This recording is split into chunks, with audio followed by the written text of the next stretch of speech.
नमस्कार, मनातल्या कथा चॅनलवर आपलं स्वागत आहे। आई, तू मला चांगल्या शाळेत का घातलं नाही? तू जर मला चांगल्या शाळेत घातलं असतं तर मी खूप मोठा माणूस झालो असतो, मी खूप सारे पैसे कमावले असते, पण आता मी काही मोठा माणूस होणार नाही, असं बोलून 5 वर्षाचा अथर्व रडायला लागला। हे ऐकून मंगल आश्चर्यचकित झाली। आपल्या मुलाने असं का विचारलं असेल? शाळेत काही घडलं का? हा विचार तिच्या डोक्यात आला। तिने त्याला स्वतःजवळ बसवलं आणि प्रेमाने विचारलं, अथर्व, तू असं का म्हणालास? अथर्व म्हणाला, आई, श्वेता काकू म्हणत होत्या माझी शाळा इतकी काही छान नाही, प्रतीकची शाळा खूप चांगली आहे। आई, तू जर मला प्रतीक ज्या शाळेत जातो त्या शाळेत घातलं असतं तर खरंच मी पण प्रतीक सारखा मोठा माणूस बनलो असतो। प्रतीक हा तिच्या बिल्डिंग मध्ये राहणाऱ्या श्वेताचा मुलगा होता। श्वेता फारच फटकळ बाई होती, तिला कुठे काय बोलायचं ह्याचे अजिबात भान नव्हते। मंगलपेक्षा तिची परिस्थिती चांगली होती, त्यामुळे तिने प्रतीकला चांगल्या शाळेत घातलं होतं। वर्षाला लाखाच्या वर फीस होती। मंगल आणि तिच्या नवऱ्याची परिस्थिती नव्हती। मंगलला श्वेताचं वागणं आणि विचार पटले नाही। तिच्या विचारांची कीव आली, तेही लहानग्या अथर्व समोर बोलायची काय गरज आहे? मंगलला अथर्वची काळजी वाटू लागली। नेहमीच खुश राहणारा अथर्व आज फारच उदास दिसत होता आणि त्याच्या उदासीचे कारण तिला कळले होते। दुसऱ्या दिवशी बिल्डिंग खाली श्वेता दिसली। मंगलने तिला आवाज दिला, ताई, थोडं बोलायचं होतं। हो, लवकर बोला, जरा काम आहे, श्वेता म्हणाली। श्वेता मंगलपेक्षा श्रीमंत होती, तिला तिच्या श्रीमंतीचा माज होता। खरं तर सारं वैभव तिच्या नवऱ्याच्या मेहनतीचं फळ होतं। तिला खूप गर्व चढला होता। ताई, तुम्ही काल म्हणाला की प्रतीकची शाळा खूप चांगली आहे आणि तो मोठा माणूस बनणार, अथर्वची शाळा काही चांगली नाही, त्यामुळे अथर्व काल नाराज होता। त्याला फार वाईट वाटलं। प्लीज त्याच्यासमोर असं पुन्हा बोलू नका, लहान आहे तो, त्याला समजत नाही, त्यात तो खूप हळवा आहे, त्याने ती गोष्ट मनाला लावून घेतली आहे। तो मला म्हणत होता मलाही मोठ्या शाळेत जायचं आहे। हे सारं ऐकून श्वेता खांदे उडवत म्हणाली, मी काही चुकीचं बोलले नाही, जे खरं आहे तेच मी सांगितलं आणि माझा मुलगा जातो चांगल्या शाळेत, त्याचे भविष्य उज्ज्वल असणार, मी काही चुकीचं बोलले नाही। आता तुमची ऐपत नाही अथर्वला चांगल्या शाळेत घालायची, तर त्याला मी तरी काय करणार? जे आहे ते आहे, आणि प्लीज तुम्ही मला नका शिकवू, मला काय बोलायचं आहे आणि काय नाही तितकं मला समजतं, तुमच्याकडून शिकायची गरज नाही। हे सारं ऐकून मंगलला खूप राग आला आणि तिच्या अशा खालच्या थराच्या विचारांची तिला कीव आली। आता श्वेताला काय बोलावं सुचत नव्हतं, कारण ती समजावून घेणाऱ्यांमधली नक्कीच नव्हती। ती जो विचार करत होती तो तिला बरोबर वाटत होता आणि तिला कितीही समजून सांगितलं तरी ती काही ऐकणार नाही हे मंगलने ओळखलं। थांबा, मला जरा फोन येतो आहे, असं म्हणत श्वेताने फोन उचलला। हो बोला, हो तीच साडी, हो 5,000ची आहे, मला फार आवडली आहे, मला ती इतकी आवडली आहे, 5 काय त्यासाठी 7,000 रुपये द्यायला तयार आहे, पण ती साडी मलाच पाहिजे।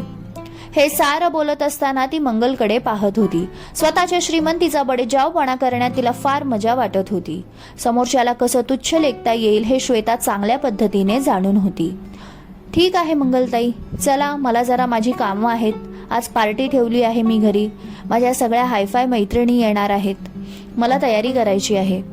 श्वेता निघून गेली। मंगलने मनाशीच ठरवलं, आपण आपल्या अथर्ववर अशा घटनांचा परिणाम होऊ द्यायचा नाही, त्याला व्यवस्थित शिक्षण द्यायचं आणि चांगले संस्कारही करायचे। अथर्व दुसऱ्या दिवशी शाळेतून आला तरी देखील तो नाराजच होता। श्वेता त्याला जे काही म्हणाली होती ते त्याच्या डोक्यातून जाता जाईना। मंगल त्याची अवस्था पाहत होती। शेवटी आईचं काळीच ते, आपलं मूल कशामुळे दुःखी आहे ती चांगल्या प्रकारे कळतं। त्याच्या मनावरचे ओरखडे तिला खूप वेदना देत होते, पण काहीही करून अथर्वला याच्यातून बाहेर काढायचा विचार तिने केला। वाईटही वाटत होतं, इतक्याशा लहान मुलाच्या मनावर काय परिणाम होईल याचा विचार करायची देखील त्या बाईमध्ये अक्कल नव्हती। शेवटी संस्काराचा भागच असतो, त्याचा मूड कसा ठीक करायचा हे तिला चांगलंच माहित होतं। खरं तर प्रत्येक आईला आपल्या मुलाच्या कलाने घ्यायला चांगल्या प्रकारे जमतं। आज ती तेच करणार होती। अथर्वला कथा ऐकायला खूप आवडायच्या। अथर्व, तुला माहिती आहे का, एक छान कथा आज मी वाचली. अथर्व खुश झाला. कोणती आई, मला पण सांग ना. मंगलने कथा सांगायला सुरुवात केली. एक लहान मुलगा होता आणि तो फुगे घ्यायला फुगेवाल्याकडे गेला. फुगेवाला निरनिराळ्या रंगाचे फुगे घेऊन त्याच्यात हवा भरत होता. तो त्याच्या आईसोबत गेला होता. त्याने आईला विचारले, आई, या फुग्यांचा रंग किती छान आहे आणि हे फुगे किती उंच उडतात. आई त्याला म्हणाली, हो बाळा, हे फुगे खूप उंच आकाशात जातात. पण तुला माहित आहे का, हे उंच का उडतात? त्या मुलाने थोडा विचार केला आणि आईला म्हणाला, आई, मला वाटतं त्यांचे रंग किती छान आहेत, त्या रंगामुळे ते उंच उडत असावेत. आई हसली आणि त्याच्या गालावर मुका घेत म्हणाली, नाही बाळा, त्यांचा रंग सुंदर आहे म्हणून ते उडत नाही, तर हे जे फुगेवाले काका आहेत ते त्या फुग्यांमध्ये हवा भरतात म्हणून ते उंच उडतात.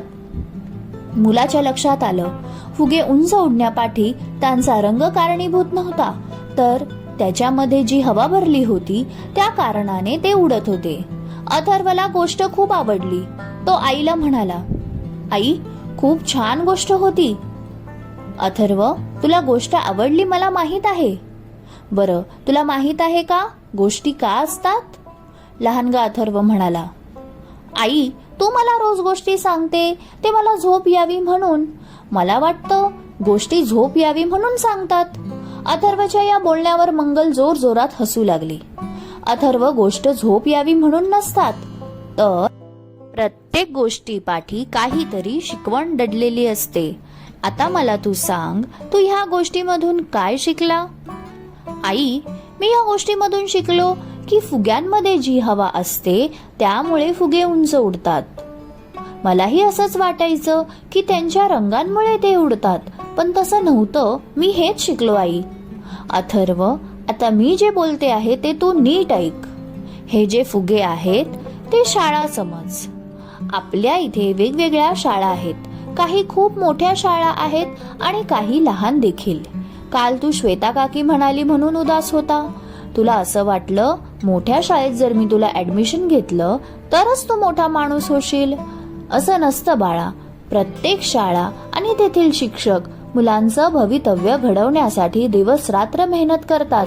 शिक्षक विद्यार्थ्यांना चांगली शिकवण देतात, पण मुळात विद्यार्थी जर मन लावून अभ्यास करत असेल, चिकाटीने मेहनत करत असेल, तर तोही ह्या फुग्यांप्रमाणे उंच उडू शकतो, म्हणजेच मोठा माणूस होऊ शकतो.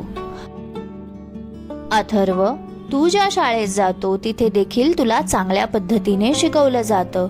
तुला फक्त गरज आहे ते अभ्यासाकडे लक्ष देण्याची, आणि तू जर तसं केलंस तर तुला मोठा माणूस होण्यापासून कोणीही थांबवू शकत नाही.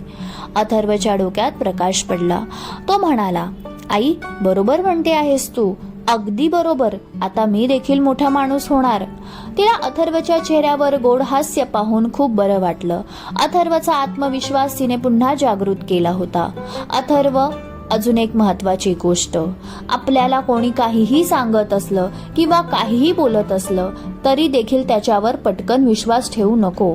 आपण आपल्या बुद्धीचाही वापर करावा.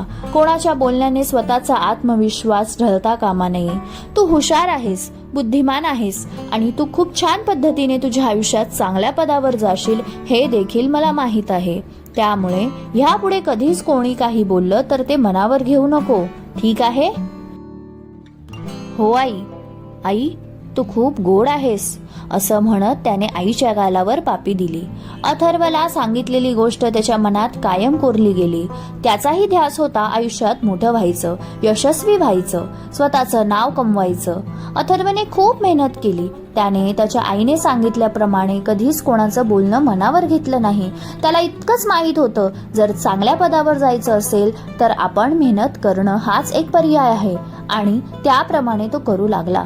अथर्व अभ्यासात हुशार होताच, पण मंगलने जे त्याला संस्कार दिले होते ते देखील त्याच्या व्यक्तिमत्वाला झळाळी देत होते.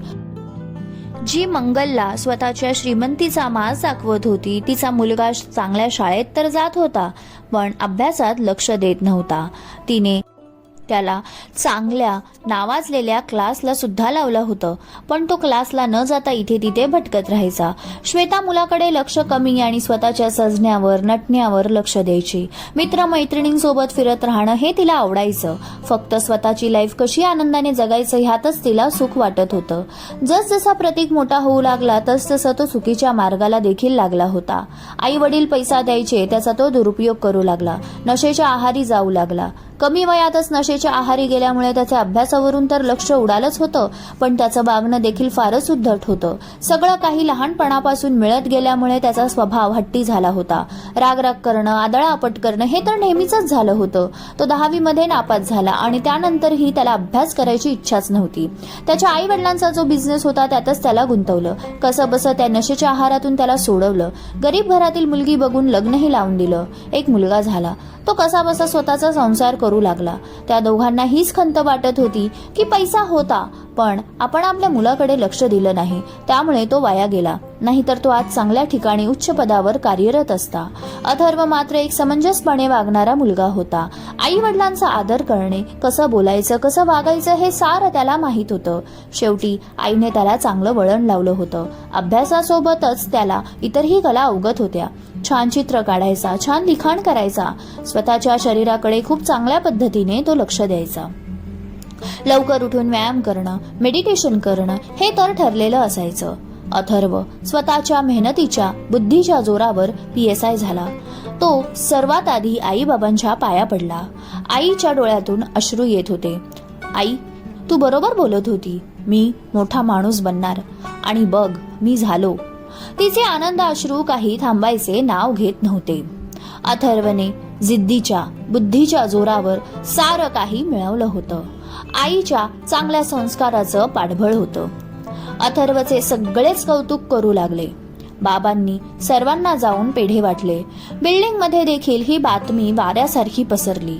श्वेताला जेव्हा कळलं तेव्हा तिला आठवलं आपण मंगलला कशा पद्धतीने हिणवलं होतं. तिला स्वतःच्या चुकीची जाणीव झाली होती, पण फार उशीर झाला होता. तिने स्वतःच्या मुलाकडे खूपच दुर्लक्ष केलं होतं आणि वेगळ्याच विचारात ती वाहवत गेली होती. पण आता काहीच होऊ शकत नव्हतं. वेळ निघून गेल्यावर पश्चाताप करण्याशिवाय हातात काहीच उरत नाही, हेच खरं. अगदी तसंच श्वेताचं झालं होतं. बघता बघता वर्ष निघून गेले आणि अथर्वला चांगल्या मुलीचे स्थळ आले. ती देखील उच्च पदावर कार्यरत होती. मंगलच्या कुटुंबाचा मान सन्मान हा वाढला होता.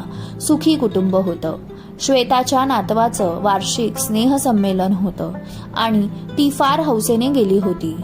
प्रमुख पाहुणे म्हणून शाळेने PSI अथर्व यांना बोलवलं होतं.